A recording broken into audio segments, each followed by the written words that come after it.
called the golden years, and they're supposed to be the best years of your life, free from the stress of work, your reward for coming to the end of a fruitful career.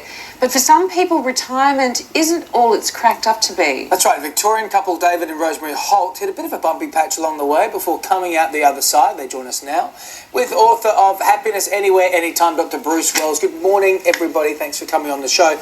Dr. Bruce, let's go to you first. Retirement, I mean, everyone looks forward to it. It can be exciting. It can be a nerve-wracking time. How does it affect men and women differently? Great question.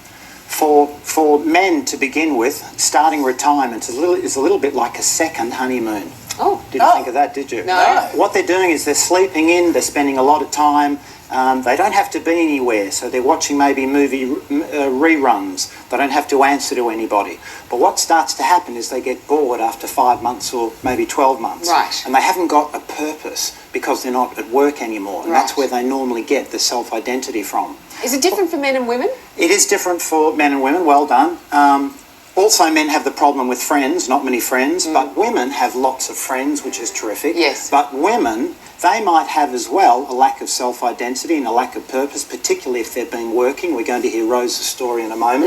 And women also have the pressure of being a caregiver, looking after ageing parents, that type of thing. Yeah. So there's lots of challenges in retirement. For sure. Rosemary, what was your experience like when you decided to retire? It was a very difficult experience. I wasn't prepared for it. Had a very busy work life with staff and customers and very focused for 6 days of the week. Because you ran your own business. Ran our own business. And all of a sudden there I was finished. First of all, I was tired.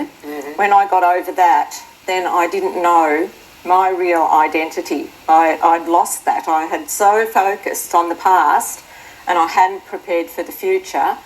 And I just didn't know quite who I was. I did not want people to ask me, and what are you going to do in your retirement? Because I thought, I don't know what I'm going to do, and I really didn't know who I was. So that was very difficult. So I had to start to get myself together. I thought, it's not all about me. It is still about other people, but it was different types of relationships. And I just decided, all right, I need to take this step by step. I did some meditation. For me, it was Christian meditation. I started doing gardening. I developed some hobbies, and I had to start to form relationships in a different way with other people. David, you were smiling there when Rosemary was talking, sort of chuckling to yourself. But when she was going through that time and she was sort of lost her identity, didn't know what she was doing, what was that like for you to see your wife go through that? I found that difficult. It was concerning for me, and as I thought about it, I think I got a good enlightenment. And I said to her, why don't you think about yourself as being in transition? And when people ask you if you're retiring or what you're going to do when you're retired, tell them you're in transition. Yeah. So that's great. She was happy with that, life. so I was pretty pleased about that. So, Rosemary, when it was David's time to retire, did you see things differently the second time around? Yes, we'd made some quite big changes. We'd moved from up on the Murray River down into the Dandenongs. So we'd had a lot of changes, but we'd learned, don't focus on the negatives, focus on the positives.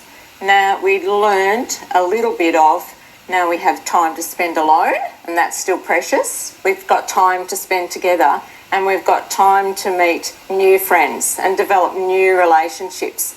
And we had some great times. We bought a caravan and started to do a little bit of travelling, and that was fun. That eased a bit of tension.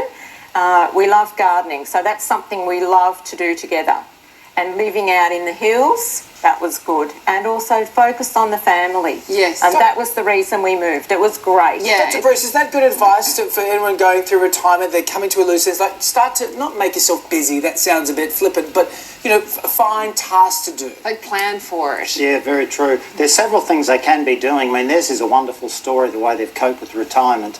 For instance, we find that the happiest retired couples, they share one or two pursuits together. And we hear that's what David and Rose are doing. So it might be gardening, it might be travelling.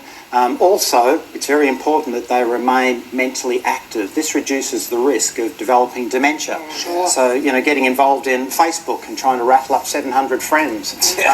Or even going and doing a course. Doing a course, University of the Third Age. Excellent, Sonia. Also, what's the third thing they can be doing? Well done, Sonia. To do a course. well done.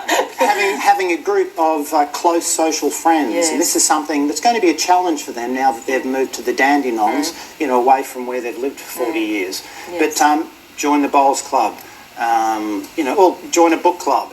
And lastly, and I think we mentioned this on last week's show, be active. Because as we get older, the bone mass and the muscle mass gets less, and older people in particular, their bones start getting brittle. Yes. And to keep the bones strong, they need to do weight-bearing exercises. Dr. Bruce, David and Rosemary, thank you all for coming and sharing your Thank stories you. today. We really do appreciate it.